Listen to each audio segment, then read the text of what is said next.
Nurses around the country have faced enormous challenges from the COVID-19 pandemic. According to a recent Washington Post Kaiser Family Foundation poll, 3 in 10 healthcare workers have weighed leaving the profession, and 6 in 10 say the pandemic burned them out.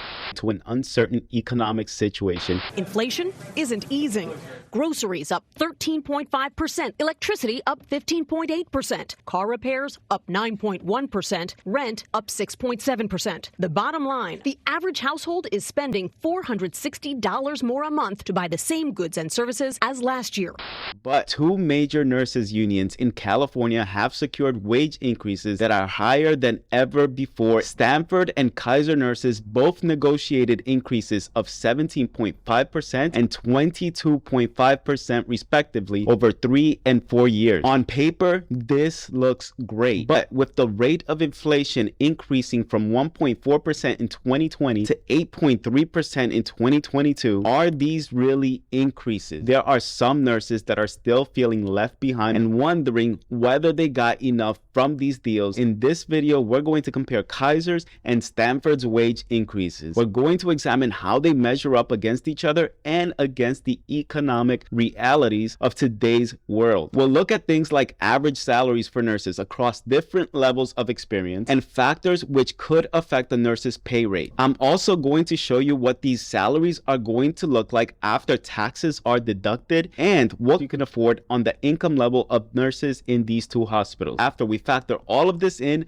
we'll find out which hospital truly has the better rate. First, let's get straight to the point. How much are these nurses really going to get paid under their new contracts? Stanford nurses are getting a 7% wage increase in 2022 and a 5% wage increase in both 2023 and 2024. The starting salary for a new grad will range from $77.80 in 2022 to $85.77 by 2024. On the other hand, a new grad working for Kaiser can expect to earn $72.80 by 2023 at the beginning of their new contract, or $85.47 by 2026 at the end of their 4-year contract, and $81.21 by the same time Stanford nurse's contract expires in 2025. At the peak of their contract, a Stanford nurse will be earning $116.43. Comparatively, by the same year in 2025, a nurse working for Kaiser with 31 years of experience should be earning $113.49 per hour. So how can we break this down by yearly income? Let's say you're a nurse in any one of these hospitals and you're working 36 hours a week, 52 weeks of the year. Some of those weeks might be allotted to sick time and paid time off. But let's just say if you're a Stanford nurse and you're earning $152,900 per year, your filing status is single, and you are not contributing any income to your 401k, you should expect to bring home $103,376. Your effective tax rate is going to be 32.4%, and you will be paying $49,547 in taxes and deductions. However, as a new grad working for Kaiser Permanente in the same year, working the same amount of hours for the same amount of weeks per year, and as a single income earner in the same location with no contributions to your 401k, you will be bringing home a total of $92,921. Your effective tax rate is going to be 31.82%, and the total sum of taxes and deductions coming out of your paycheck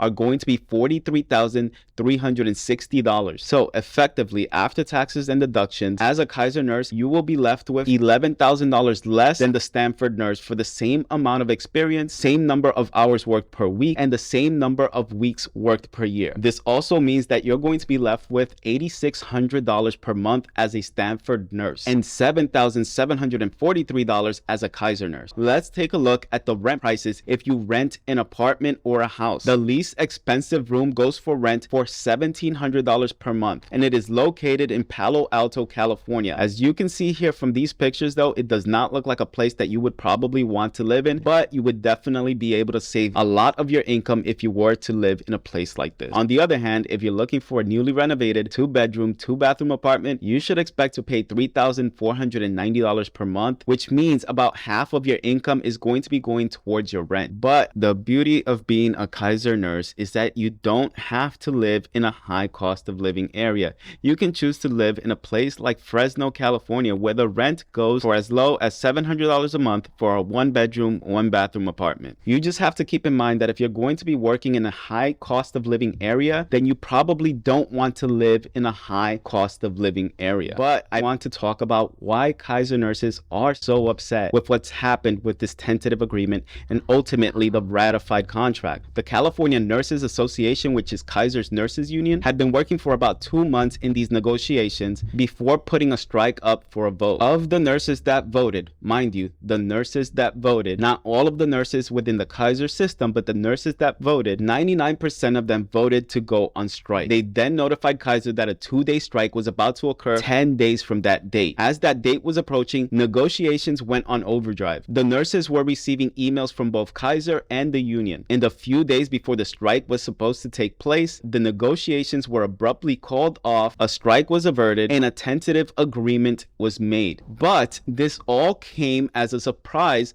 to many Kaiser nurses, especially when you take the rate of inflation into account. The contract calls for 22.5% wage increases over the next 4 years. That is about 5.6% per year. Now, if you look at the rate of inflation, which is about 8 to 8.4%, you'll quickly be able to deduce that 8.5% is much higher than the rate of wage increases that the Kaiser nurses are receiving. And not only that, many of the Kaiser nurses that have been working for Kaiser for quite a long time are upset with the fact that there were no improvements to their pension or their health insurance benefits. You've probably heard by now that nurses working for the UC system have a pension that is much better than those of the nurses at the Kaiser system. And with no improvements to these areas, it's no wonder that many Kaiser nurses were actually appalled by this tentative agreement. Ultimately, however, the contract was ratified. And at the end of the day, in my opinion, this is truly a historic wage increase. It does include a lot of benefits, but in the same respect, not everyone is going to be pleased with the results of the negotiations, regardless of where you stand on this point. If we were to remove inflation out of the equation and you would see a 22.5% wage increase over the next 4 years, you would think this is the best wage increase you could ever imagine. But if inflation continues at this rate, you can only imagine that everyone's cost of living continues to go up, their wages either remain stagnant or continue to go down, and it will eventually get to the point where these nurses will have to reduce their cost of living or they won't be able to survive on the income they're expected to earn. And the same goes for the Stanford nurses. They're also getting a 5.6% wage increase every year, year over year, for the next 3 years. And you also have to keep in mind that these are just base salaries. It does not include all of the other ways in which you can increase your income, such as shift differentials. You can work evening shift or night shift. You can work weekend shift. You can pick up overtime. Remember, if you are in California, any amount of hours worked over 8 in one single day are going to be paid at time and a half. Now, this only applies to an employee that's working 8-hour shifts. If you're working 12-hour shifts, this is going to be an exception. Nurses that are working 12-hour shifts should not expect to get paid time and a half after the 8th hour of work. And if you're working for the Kaiser system, there's also such a thing as run pay. I made a video about it, so make sure you watch that video if you're interested in learning more about it. But essentially, you could be earning time and a half consecutively after the 7th day of work until you stop working. So you could be working for 30 days in a row, earning time and a half, and every 7th day you will also be earning double time. So that is the benefit of working for Kaiser. Sure, Stanford's wage is going to be higher, but if you're smart about the way you work, you could be earning more per hour as a Kaiser nurse. So what is your opinion on the matter? Let me know in the comments below how you feel about these wage increases.